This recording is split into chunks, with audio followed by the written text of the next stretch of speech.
we were looking at the quality of language, right? It's a theme that in the language industry, everybody wants to talk about quality as if quality was an entity, a measurable thing that you have a clear definition of what it is. And quality is the same for all content and for all products. And that's not the case.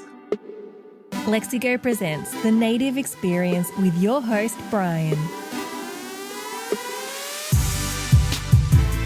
Hello, world. This is Brian from Lexigo.com, and you are listening to the Native Experience Podcast, the show that goes beyond translation and localization and discusses creating truly native experiences for diverse audiences. Thank you so much for joining us. We're back, having some fun doing this on a really fortnightly schedule as much as possible here. But we get to welcome back today Renato Beninato, chairman at Nimdzi Insights. Excited to have him back on the show. We've got a lot to talk about.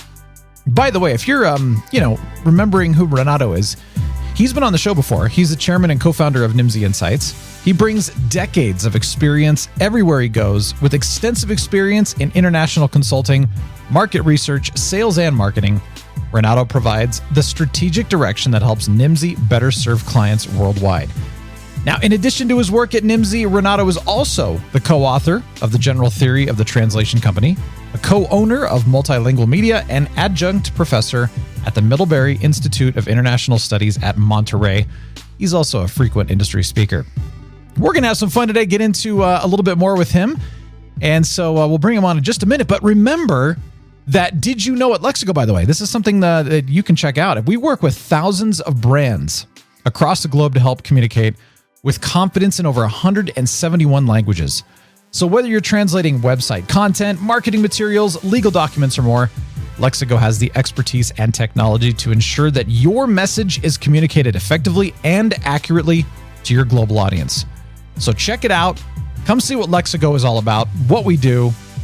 Go to Lexigo.com for more information. And don't let those language barriers and inaccurate translations hold you back from success. It's happened, so we'd love to help you out. Come check it out, Lexigo.com. All right, let's rock it. Let's get into this and let's welcome Renato. Renato, welcome back to the Native Experience. Thank you again for joining me. Appreciate it. Thank you, Brian. It's a pleasure to be called back. I think I must have said something interesting last time. I would say more than just something. I'd say multiple things. We'll go with that. It was a fun conversation. I really enjoyed it. It was. So let's do a little bit of a refresher here. So in case somebody missed that first episode, tell us a little bit about yourself. You can talk personally, professionally, and you also have to share what you're nerding out on today. So my name is Renato Beninato. I'm the chairman and co-founder of Nimdzi Insights. We're based in Seattle. We're a market research and consulting company specialized in the language industry. And we work with the biggest technology companies, medium-sized exporters. We work with translation companies, LSPs, and with technology companies in the language space. We publish research based on the interviews and work that we do for our clients and with our clients. And what I'm nerding out on is Ethiopian food. It's something that I found maybe 3 months ago. Mm-hmm. And it's so good and very unexpected that I crave going to Ethiopian food. I had my Vietnamese period, I had my Burmese period, and now I'm into Ethiopian things. That's fantastic. So what is your favorite dish right this second? I know it'll probably change as you experience new things. Well, I had something called dara, which is chicken, a spicy chicken. And I don't remember the name of all the sauces and the different dips that you have, but you eat on a big piece of bread. It's delicious. It's very different. And here in Seattle, there's a big Ethiopian community, very close to my house. And I was always curious about those restaurants, but I didn't know which one to go to and what to order until an Italian friend of all of all nationalities, they said, "Oh, I love Ethiopian food. So can we go to this restaurant?" And he introduced us to the different dishes, and the owner of the restaurant was very welcoming and teaching us how to eat it and what to choose and how to mix it. It was an amazing experience. So that's what I'm learning out on. Now, didn't we talk about food last time? I think we did. We? Yeah, we were talking about how food really, if you get into the culture or you get into each culture's food, you can really learn a lot about each culture. You know, you can really get to be able to connect with them on a deeper level. I'm pretty sure we talked about this, but it's good to hear that you're still nerding out on something when it comes to food. Oh, you know, my wife is French. She cooks wonderfully. And food is a love language, right? It's another type of language, and I really enjoy it.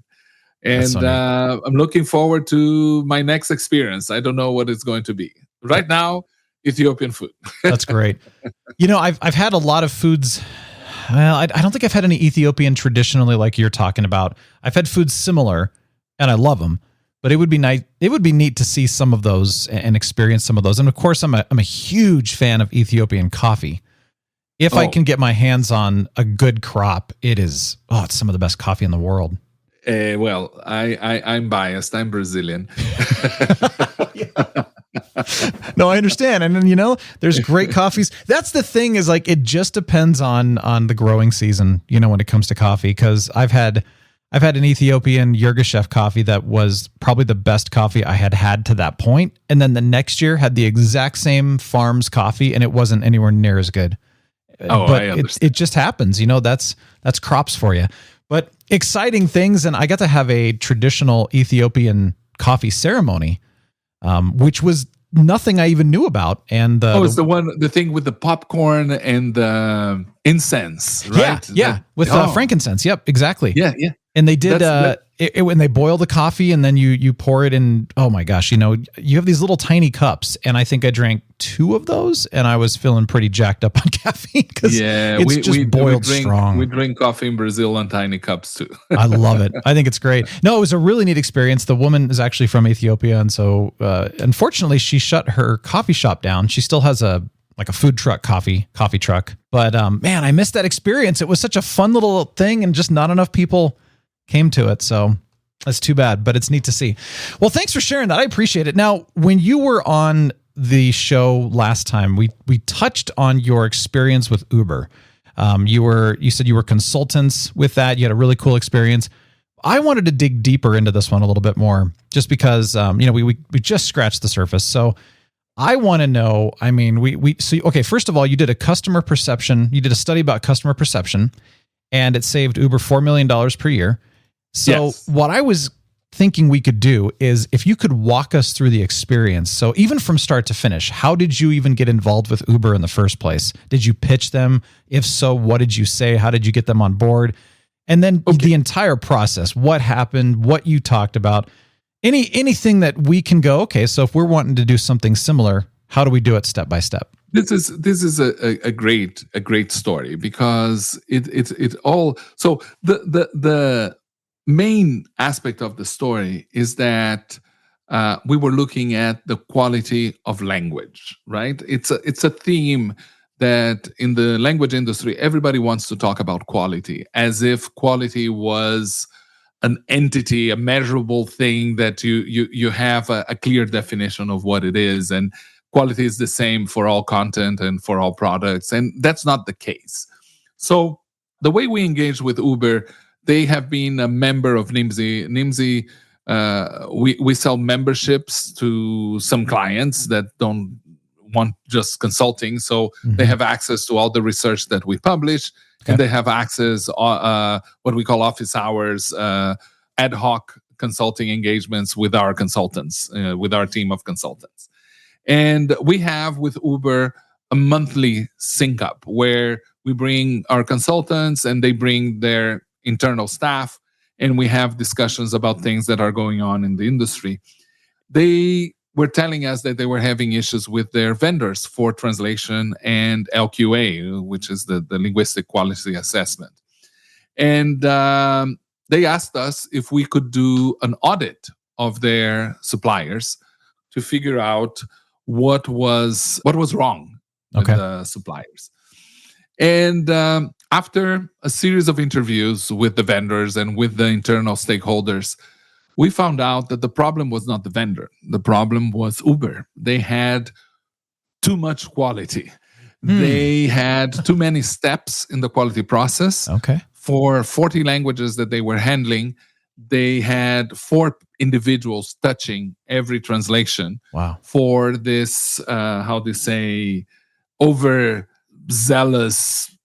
approach to quality.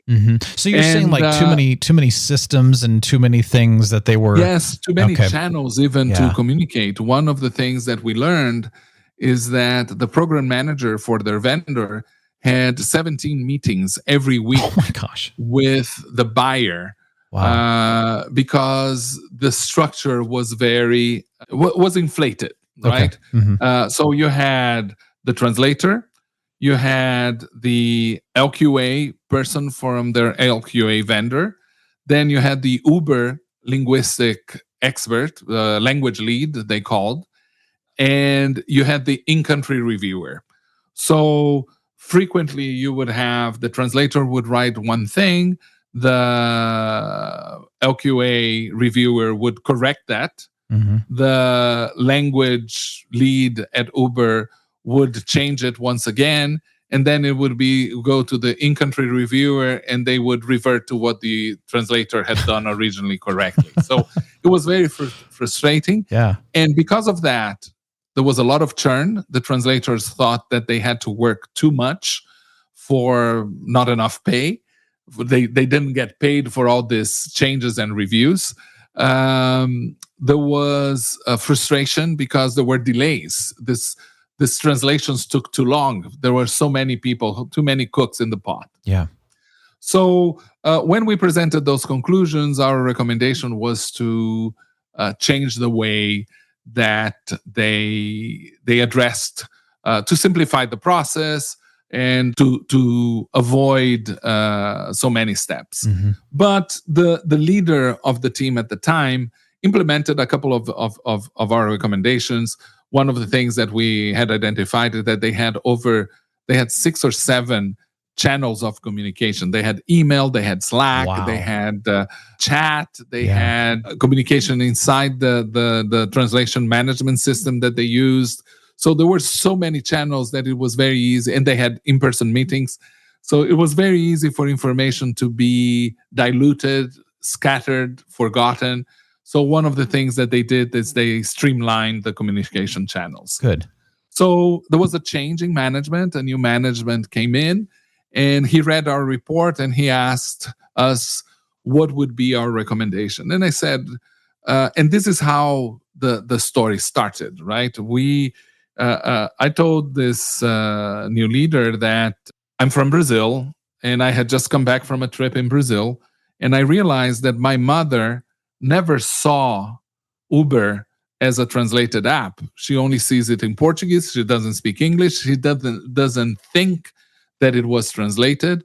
Maybe we were overcomplicating the concept. Maybe we were trying to I used a very bad example, but we were trying to please each other in the organization. So 4 people trying to be more compliant than the others, but nobody was asking the client what they wanted. So I said, I suggested it, and I did it by myself very quickly, a pilot. I asked 3 questions to random people. I did it in Portuguese and French. And I asked random people things like, if Uber was a person, where would they come from? Oh, that's a good question. To my surprise, more than 2/3 of the respondents would say that they come from another city in Brazil or France, from a neighborhood in their city, from another state, and but only 30% would think that the app was foreign. Some of them even said that it was German, because Uber is a German word. Right? Yeah, makes sense. And it's an American company. Yeah. So the challenge was to understand what is important to the local user in each market, so that we can adjust quality to the purpose, to the reality that they had. So the client liked the idea, and we expanded. We did a more structured approach to ask the users, "What do you think of the app?" But the challenge was, how do you ask about quality of translation without using the word translation Mm. and without creating bias? Yeah. So that people, if you use the word translation, people say, "Oh, this is a translation," and they're going to find mistakes that way. So we needed to find a user research strategy that was scalable and repeatable, so that we could collect data that was real and unbiased about their experience as users with the language.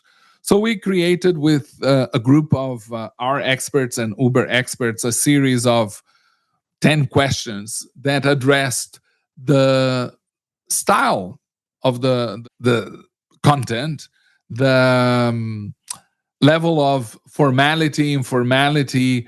Was it approachable or distant? Was it friendly or authoritative? I have a problem with this word. Yeah, authoritative. Yeah, no, I understand. Yes. Yeah. So we came out with a very detailed questionnaire. Yeah.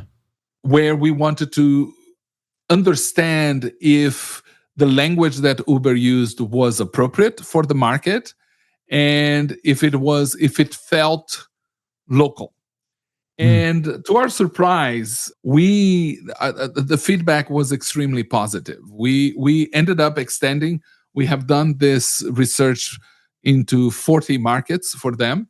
They have 3 products. One is the Uber Ride, the most common that everybody knows, but they also have Uber Eats, and they have the app for the drivers, right? The drivers are very important in the ecosystem, and very frequently they work in the market, but they use the app in a different language. So here in the United States, I was just in San Francisco, and the Uber driver that I took was Chinese, and he was using his app in Chinese with all the instructions and directions and messages and so on. And I heard that, for example, Uber is not in Georgia, but in the country of Georgia, not in the state here in the United States. But they translate the driver interface into Georgian because a large number of drivers in Poland are from Georgia. And they complained that they didn't understand Polish and they wanted the app in their own language, right? So these are insights that you get from the type of research, this international usability research that we did. And so we looked at, like I said, tone, the English contamination. So one of their products is Uber Eats. The other product is Uber Green. Should we change that to Uber Come, or which would be Spanish, or Verde for green, or not? So some languages are more tolerant to English than others, and this was something that we were able to measure as part of this exercise. We have done this work this is the 4th year that we do it for them, and we do it every year. Why? Because the demographics change, the perception change, and the app changes, the marketing message and the features and all those things. And one of the things that we have been able to demonstrate, and this is very important for our client internally, is that, first of all, by removing a lot of the quality steps, by using machine translation, very well-trained machine translation with light post-editing, they were able to translate a lot more, a lot faster, and with the same level of satisfaction that they had with a very elaborate and antiquated quality control process. Okay. And the other interesting takeaway is that over time, the satisfaction based on the feedback that we had received about tone, for example, that we adapted in different markets, the satisfaction rate has improved visibly in the last 4 years that we have been doing this project. And it's the structure was relatively simple. We wanted to know the demographic, male, female, and if there was any difference, because for some languages, the way you address people is very important, and identifying that was an important finding, because in some languages the app treats you differently whether you're a man or a woman, in the sense of interesting.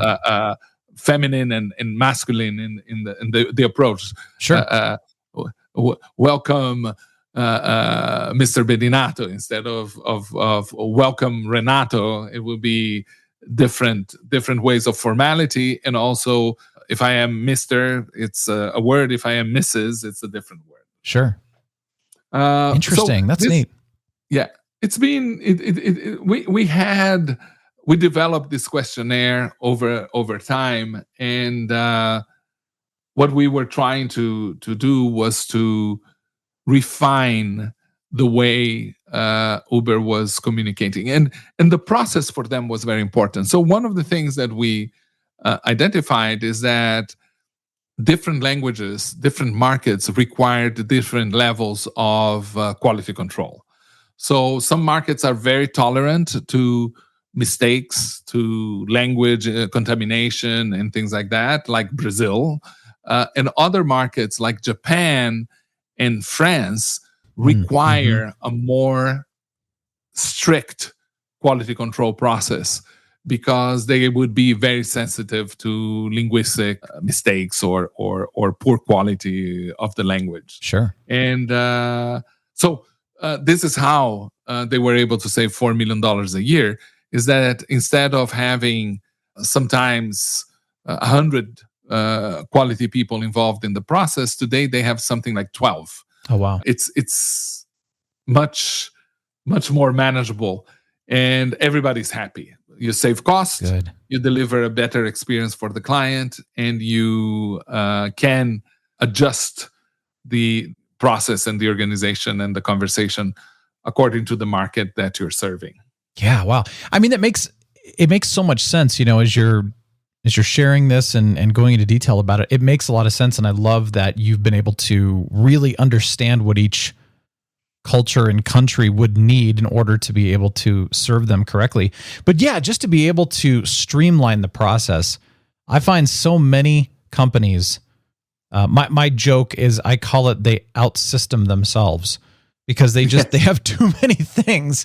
It's too complicated, and it just doesn't need to be that it needs to be organized. It doesn't need to be too. And here's another anecdote that something that came out of this exercise was that they are present in 2 Arabic-speaking markets: the UAE, Dubai, and Egypt.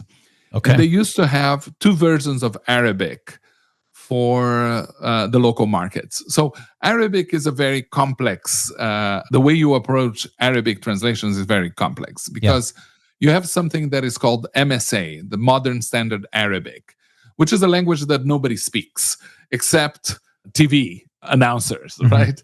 It's a blended, grammatically correct, perfect Arabic that is used across the Arab world. And you have close to 20 countries that have Arabic as an official language, going from Morocco all the way to Iraq or Afghanistan. And you have, I think, don't quote me exactly, but I think that they have 9 variants that are major variants. So you have what do you call the Berber in Morocco. You have the Levantine, which is in the Lebanon and Syria area. Then you have the Egyptian, which is the Egyptian say is the pure Arabic, and then you have the Gulf Arabic. So you have different variations. So when a person from Tunisia is speaking to a person from Egypt, they have very different accents and very frequently different words for common things that they use. It may be like Australian British and American English or something like that, right? And for some companies, the MSA is sufficient, especially for technical translations. That's how software is translated. Microsoft Excel is one Arabic for all the countries. Mm-hmm. But for search companies like Google, it's important to have the local nuances because it's going to affect how you do the search. So if you use one word for milk in Morocco and a different word for milk in Syria, you're going to search for two different words for the same concept. And you need to understand that too. And I'm using this example because I think that the same word that is used for milk in one country, it means yogurt in a different country. So you need to know where you are and what it means. So for search, these different variants of Arabic are very important. Yeah. So in the Uber case, they had two versions, one for Dubai and one for Egypt. And when they hired a quality control person in Egypt, the person said, "Why are you doing this? We should have only one Arabic." And the localization director at Uber said, "Well, if you are saying this," so they asked Nimdzi to do this research, and we tested. We worked with both, and long story short, they're only doing one version in modern standard Arabic that works for both countries. And there was a discussion about whether the word they use two different words for car, and it's like one country says car, the other one says automobile. I don't speak Arabic, so I don't know what are the words exactly, but they found a way to standardize it or to tokenize it so that when it's in one country, everything is equal except the word for car. Okay. So that has informed the development of the app also. Yeah. Which is very, very interesting.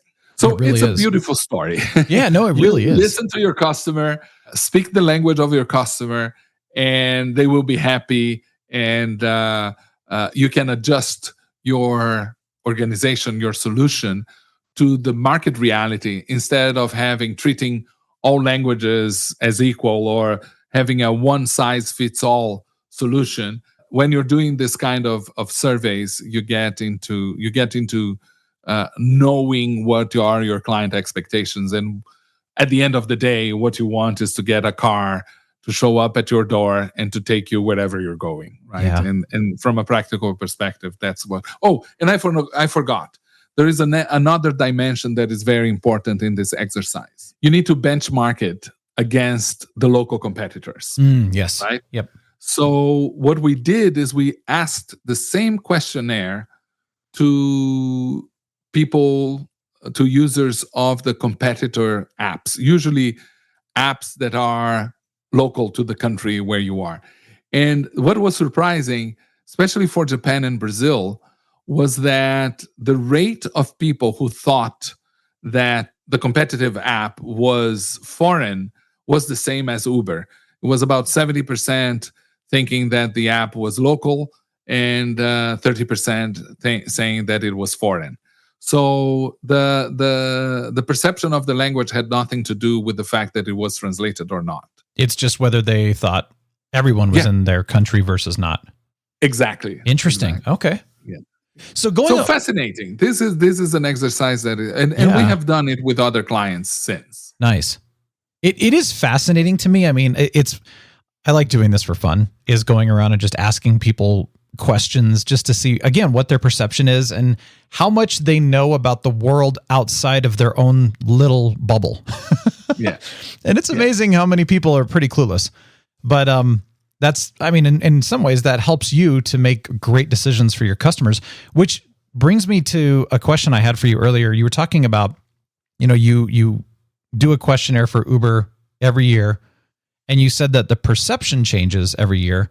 What does that look like? Because what's going on in the customer's minds on a year-to-year basis that's changing? No, it's more the experience, because there are new features, there are new things Oh, I that see. are Okay. added every year, right? Okay.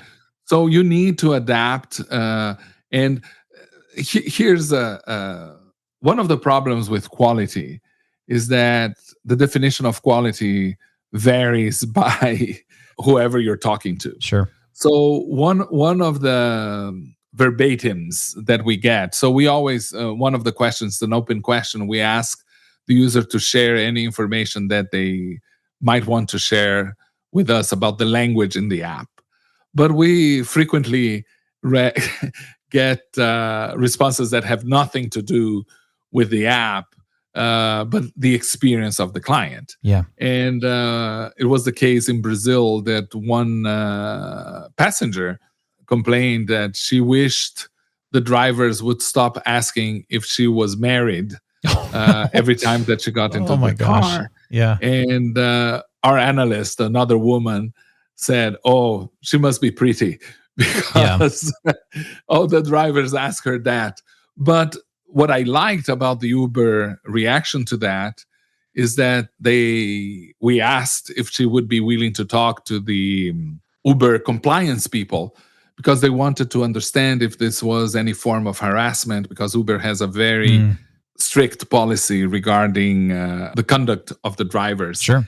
And as far as I understand, they interviewed this passenger and they wanted to find out what was her experience and why, and how they could improve or implement. Here in the United States, every driver has to go through a harassment process, and they wanted to check with compliance if the same thing was true in other markets. And we also have complaints about tips, that in certain countries they don't want to give tips, and it shouldn't be an option in the app, and so on. So these are usability things that have absolutely nothing to do with the language, but have a lot to do with the overall experience of the customer. Sure. And this is feedback that we pass to Uber, and they pass it on to the other parts of the organization that need to address those issues. Yeah. No, that makes a lot of sense. And you're right about there could be differences in culture. There could be differences in personality types, belief, the way they're raised. So many different things can create, just even like with the tipping, for example, that's not even just a country base. That could be individual. I mean, anywhere. So absolutely. Yeah, that's really interesting that they're going down to that level, which I think is really important. Now, another thing you mentioned earlier that also I was curious about is you were saying trying to create questions and communicate without creating a bias in the answers. And I was curious to know, how do you communicate without creating bias? Because that's a tough one in general. Oh, yes. And, so how did you succeed with that? Yeah, well, I mean, it goes into, and this is a very, very common problem in international user experience studies, because you need to write the questions from the perception of the local individuals and not from an American-centric approach. So we design our surveys together with our in-country consultants and with in-country people from Uber, so that we make the questions appropriate and relevant to the local market. There are generic ones, which is about tone, formality, style, and things like that. And there are others that are very specific to the requirements of the market. But I can't remember off the top of my head of any specific questions. But it's just an anecdote of a experience that I had in another circumstance with the greetings in Japan. As far as I understand, when you're writing an email, a letter, or you're communicating with people in Japan, they frequently will mention something related to the season in the beginning of the message, or something. Now that the leaves are falling, or now that the flowers are blooming, or something like that. Like, now that it's spring, now that it's fall, and so on. It's a polite way of communicating. Interesting. And we want to adapt the questionnaire to that kind of stuff. And also the way you ask questions without making the questions leading, right? It's like instead of asking yes or no questions. So if you say, do you think that the app is good? or do you think that even worse, do you think that this app is bad? You're literally placing an image of a bad app in the mind of the responder, right? So you need to make these questions open or neutral and create situations, right? And it's about the feelings. What is your experience when you order a car? And you go, they have different steps in the engagement, and we go through those steps without mentioning the names of the steps, right? Because the bias that we want to avoid is the confirmation bias, is the bias that you're going into the conversation with a preconceived idea.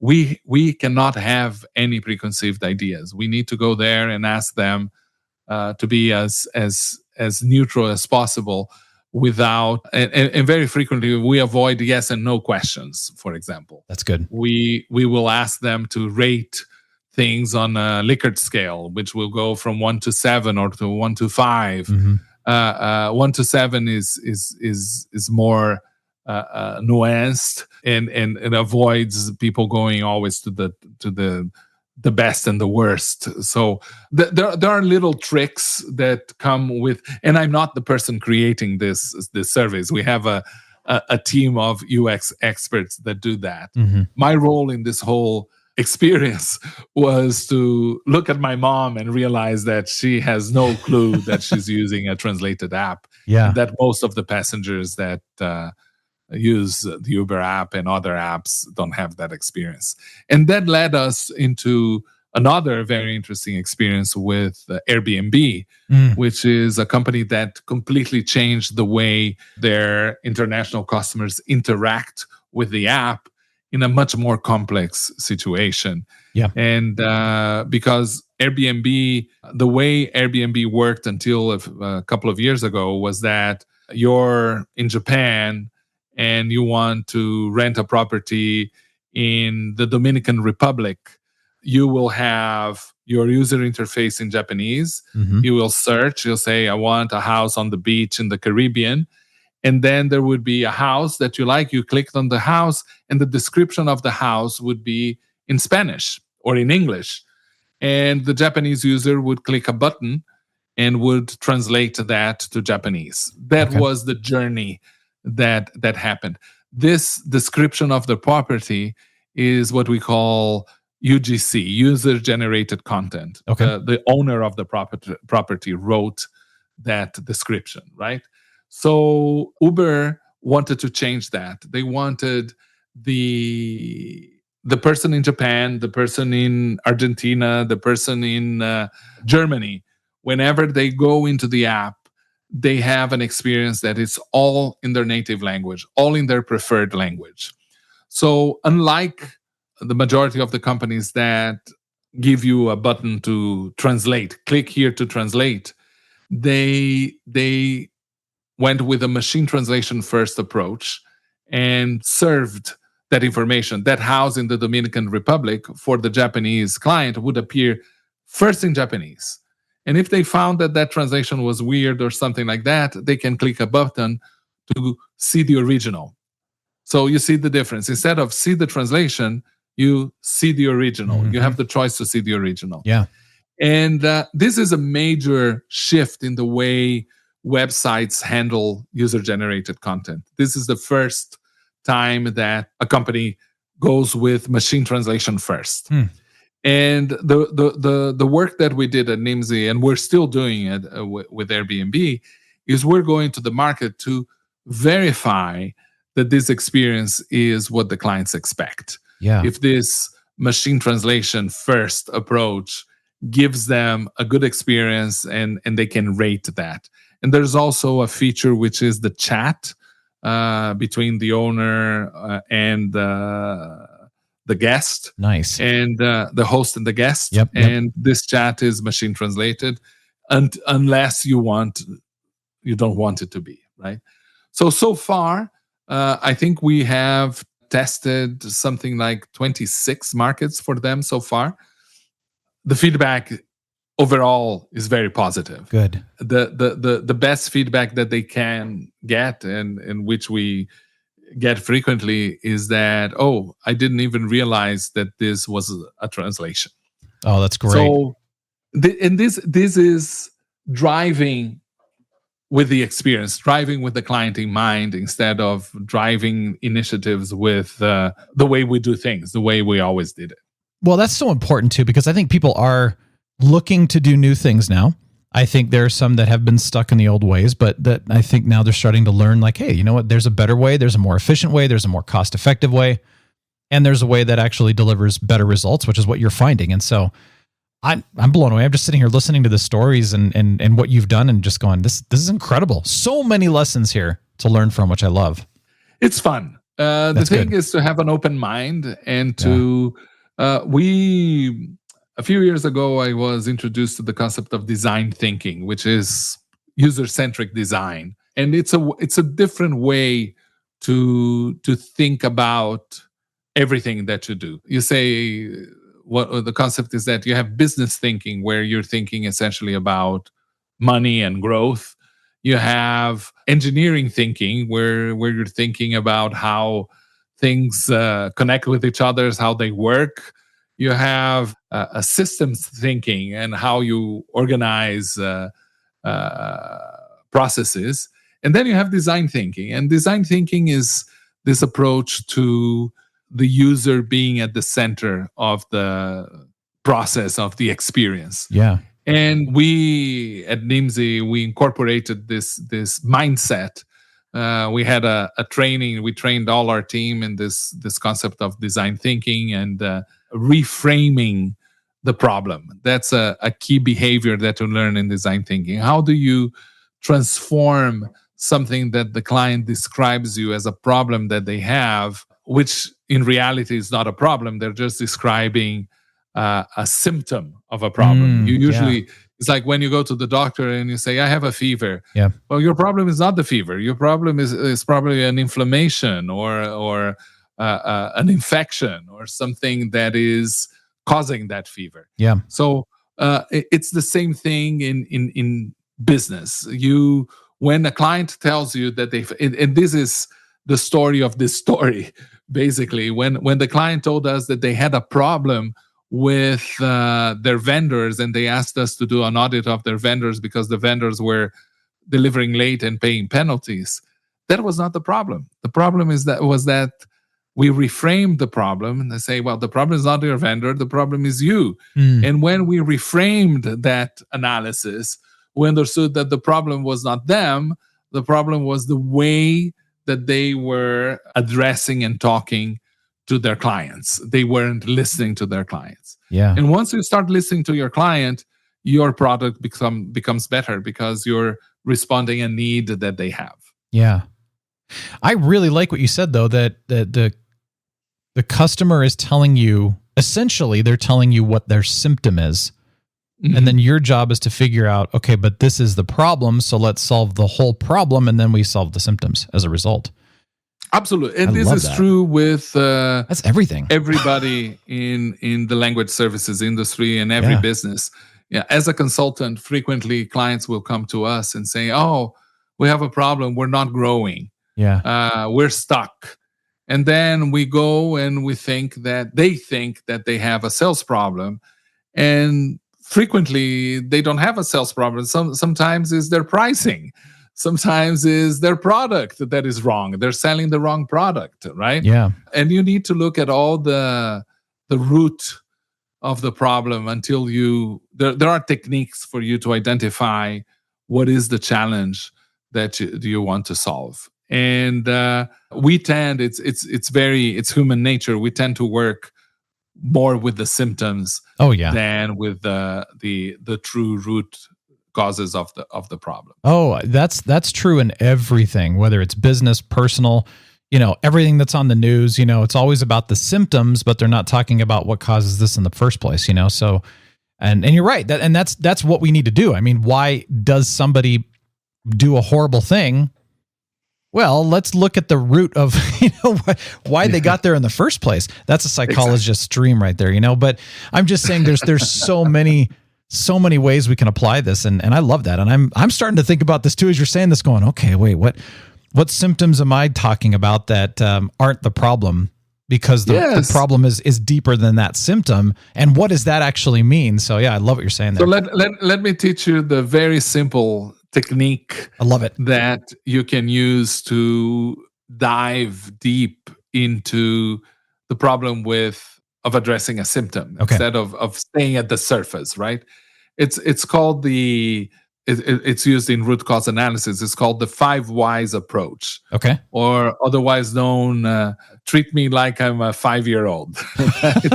So like children, small children ask, why is the sky blue? Oh, because of the stratosphere, whatever. Why? Oh, because and I don't know why the sky is blue, but that's a classic question. Yeah. Why? They keep asking. They're not happy with the first answer that you give. So the 5 whys approach is a way for you to go to the root cause of the problem and try to address how you're going to solve that symptom that you have there. Sometimes it's 3, sometimes it's 4, but 5 is the rule of thumb. Ask why 5 times. Okay, I love it. So every time somebody brings something up, you ask why. And then, you know what? That's actually a really good way of doing it, because I feel like when people are, and I'm going to use the word complaining, because I feel like that's the general term that we tend to, that's the word we tend to identify when somebody says like, well, we're having this problem, or I'm not happy, or this isn't working, right? Call it complaining. Let's just call it that. So someone's complaining. I feel like a lot of times people half listen, probably don't care. They've got problems of their own, or whatever. This person's just in a bad mood, right? But if you did that, where you were to say, okay, let's figure this out. Why? And then ask that. Why this? Why that? If you were to do that 5 times, they might even be able to answer their own question. And guess what? The complaining's over. And it wasn't really complaining in the first place. They were trying to find an answer, and no one was asking them the right questions. I like this. It's the way to go. Yeah, I love this. Oh, thank you. This is a perfect way to end the episode right there, because that's a great takeaway for us to start practicing and applying right now and see what comes of it. Why, Brian? Because I want to learn more. I want to be better. Yeah. But why? And we can go forever here. We could go. See, and I love that, because then you could we could do an entire episode on whys. Yes. We should try that, actually. I'm getting some ideas here. I'll find someone to ask that. There is I won't remember his name. There is a comedian that has a whole skit about this, his kids asking why questions and how parents need to be empathetic and so on. It's hilarious until he gets tired of it. That's great. Well, Renato, thank you so much. I mean, I really appreciate everything you shared here. This was really, really great digging into the Uber study, and then also with Airbnb too. So thanks for sharing all of that. Thanks for, again, taking the time to be on the show again. Anytime, Brian. It's always a pleasure. Renato Beninato, chairman at Nimdzi Insights. And my name is Brian, and thank you so much for joining us today. We so appreciate it. We're going to have that comedian link YouTube video in the show notes. Check it out. Louis C.K. Children asking why. It's good. All right, nx@lexigo.com. We'd love to hear from you. And remember, always strive for authenticity and embrace the power of native experiences.